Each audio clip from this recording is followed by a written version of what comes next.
जय हिंद दोस्तों, कोरिलेशन के इस लेक्चर सीरीज में आपका स्वागत है। तो हम डिस्कस कर रहे थे कर्ल पियर्सन्स के स्टेप डेविएशन मेथड के बारे में। तो क्या क्या डिस्कस किया है हमने? मेथड ऑफ स्टडीइंग कोरिलेशन में हमने स्कैटर डायग्राम और कर्ल पियर्सन्स की फर्स्ट 3 मेथड हमने प्रीवियस लेक्चर्स में डिस्कस कर लिए। इस लेक्चर में हम स्टेप डेविएशन मेथड के बारे में डिस्कस करेंगे और कौन से सिचुएशन में इसको यूज किया जाता है वो भी हम जानेंगे।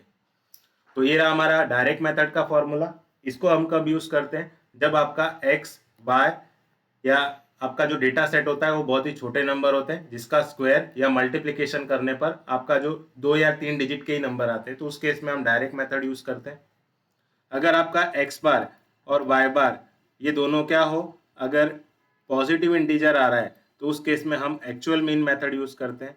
और अगर आपका एक्स बार और वाई बार क्या आ रहा है, दोनों डेसिमल में आ रहा है, एक्स बार वाई बार मतलब सम ऑफ एक्स बाय एन और सम ऑफ वाई बाय एन, ये दोनों क्या आ रहा है, अगर ये डेसिमल में आ रहे हो तो उस केस में हम अज्यूम मीन मेथड या शॉर्टकट मेथड भी यूज करते हैं। चलो, जो स्टेप डेविएशन मेथड है उसमें ये फॉर्मूला हम फॉलो करने वाले हैं। तो आप बोलोगे सर ये तो कुछ अज्यूम मीन मेथड के फॉर्मूले की तरह ही दिख रहा है, बट दोनों में एक फ़र्क है। यहाँ पर dx dy ये सारी चीज़ें लिखी हुई है और यहाँ पर dx की जगह dx डैश लिखा हुआ है, dy की जगह dy डैश लिखा है। तो अल्टीमेटली dx की जगह पर dx डैश और dy की जगह पे dy डैश लिखा हुआ है। तो आप बोलोगे सर ये dx डैश और dy डैश है क्या? तो जैसे इस वाले केस में हमारा dx क्या होता था, that is x minus A. dy क्या होता था, आपका y माइनस बी। ए और बी क्या होते, अज्यूम मीन, जो कि हम अज्यूम करते थे। अब सिमिलरली यहाँ पर क्या है, जो आपका dx डैश है वो है आपका x माइनस ए, तो यहाँ भी करना है बट उसको c से डिवाइड भी करना है। अब आप बोलोगे सर यहाँ पर c क्या है? ए तो हमें पता है कि अज्यूम मीन होता है और वो हम खुद से अज्यूम करते हैं, बट यहाँ सी क्या है, तो सी क्या है वो मैं बता रहा हूँ। सिमिलरली डी वाई डैश क्या होता है, वाई माइनस बी अपॉन सी। तो यहाँ पर सी क्या है, बी तो हमें पता है अज्यूम मीन है वाई डेटा का, और सी क्या है वो भी हम जानेंगे। तो इतना ही फर्क है, माइनर फर्क है दोनों मेथड में। अब आप बोलोगे सर आपने ये तो बता दिया कि फॉर्मूला क्या है, बट ये नहीं बताया कि कौन सी सिचुएशन में इसको हम यूज करेंगे। तो बेसिकली इसको जब भी आपको कोई एग्जांपल लीनियर कोरिलेशन दिखे, लीनियर कोरिलेशन क्या होता है, जिसमें जो x डेटा का डिफरेंस है और y डेटा का डिफरेंस है वो कांस्टेंट है। जैसे कि आप x डेटा देखोगे तो यहाँ सब में 4 का डिफरेंस है और y डेटा में सब में 3 का डिफरेंस है एंड तक, और यहाँ पर 4 का डिफरेंस है। तो ये किस तरह का कोरिलेशन हुआ, लीनियर कोरिलेशन हुआ। तो लीनियर कोरिलेशन में हम ये मेथड का यूज करते हैं, that is step deviation method. तो जैसे कि आप पूछ रहे थे कि सर वो c क्या है, तो x डेटा में हमारा c क्या हो जाएगा, 4 हो जाएगा। यानी जो dx डैश लिख रहे हो उसमें x माइनस ए अपॉन सी, सी मतलब होता है जो कांस्टेंट है वैल्यू, जो डिफरेंस आपका कांस्टेंट है x में। तो यहाँ पर x में 4 का डिफरेंस है, तो x माइनस ए को हम 4 से डिवाइड करेंगे, तो ये हो जाएगा आपका dx डैश। अच्छा, सिमिलरली dy डैश क्या होगा, तो y माइनस बी अपॉन सी। तो c में जो कांस्टेंट डिफरेंस क्या है, 3 के डिफरेंस है सारे y डेटा में, तो y माइनस बी उसको हम 3 से डिवाइड करेंगे क्योंकि 3 का डिफरेंस कांस्टेंट है। ठीक है, तो आई होप आपको ये समझ में आया। तो जैसे कि मान लो ये एग्जांपल जो हम डिस्कस कर रहे थे, तो यहाँ पर पहले तो हमें a अज्यूम करना है। तो जैसा कि मैंने बताया था हमेशा हम a किसको प्रीफर करते हैं, मिड वैल्यू को प्रीफर करते हैं। तो यहाँ पर टोटल 7 डेटा है, तो चलो हम यहाँ पर ये जो 24 है इसी को हम a ले लेते हैं। तो हमें फॉर्मूले के अकॉर्डिंग हर एक डेटा में से क्या माइनस करना है, 24, और उसको किससे डिवाइड करना है, तो x में कितने कितने का डिफरेंस है, 4 का डिफरेंस है, तो 4 से डिवाइड करना है।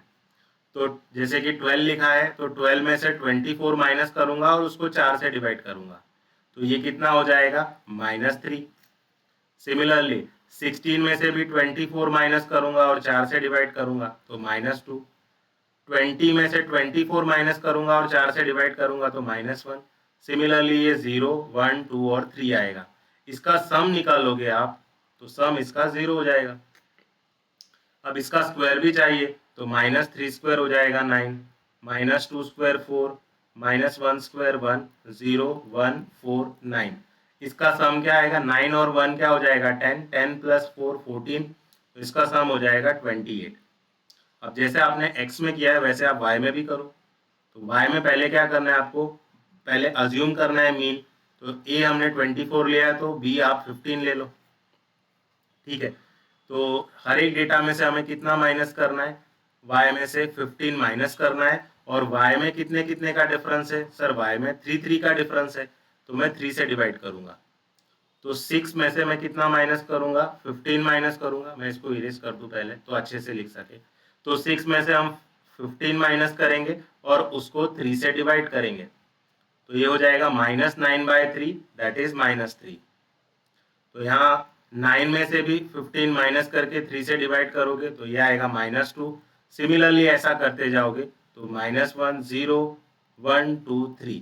इसका भी अगर आप सम लोगे dy डैश का तो 0 मिलेगा। इसका स्क्वायर करोगे तो -3 स्क्वायर 9, -2 स्क्वायर 4, -1 स्क्वायर 1, 0 स्क्वायर 0 1 4 9। इसका भी आप सम लोगे तो आपको क्या मिलेगा, 28। अब लास्ट स्टेप बचा है हमारा dx और dx डैश और dy डैश को मल्टीप्लाई करना। सो -3 इंटू -3 कितना हो जाएगा 9, -2 into -2 that is 4, -1 into -1 that is 1। तो यहाँ तो 0 है। 1 इंटू 1 क्या हो जाएगा 1, 2 टाइम्स 2 ये क्या हो जाएगा 4, और 3 टाइम्स 3 क्या हो जाएगा 9। इसका भी सम ले लो dx डैश और dy डैश का, सो यू विल गेट 28। तो चलो हमारे फॉर्मूले में आ जाते हैं हम। तो n आपका टोटल नंबर ऑफ डेटा है। तो कितने डेटा दिए हमें, 1 2 3 4 5 6 7, 7 डेटा दिए हमें। Now sum of dx dash y dash, तो ये कितना आया था हमारा 28 आया था। तो 7 टाइम्स 28 माइनस dx डैश का सम कितना आया है, 0 आया है। dy डैश का सम कितना आया है, वो भी 0 आया है, divided by square root of n हमारा कितना है, दैट इज 7। dx डैश के स्क्वायर का सम, तो dx डैश के स्क्वायर का सम कितना आया था हमारा 28। तो मैं लिख देता हूँ 28 minus sum of dx dash उसका स्क्वायर, तो वो तो हमारा 0 आया था, तो यहाँ पर लिख देंगे हम 0 का square. Now square root of, फिर से n है तो मैं लिख देता हूँ 7। सम ऑफ dy डैश का स्क्वायर, तो dy डैश के स्क्वायर का सम कितना आया था 28 माइनस dy डैश का सम ऑफ dy डैश का स्क्वायर है, तो सम ऑफ dy डैश हमारा 0 आया था तो 0 का स्क्वायर हो गया।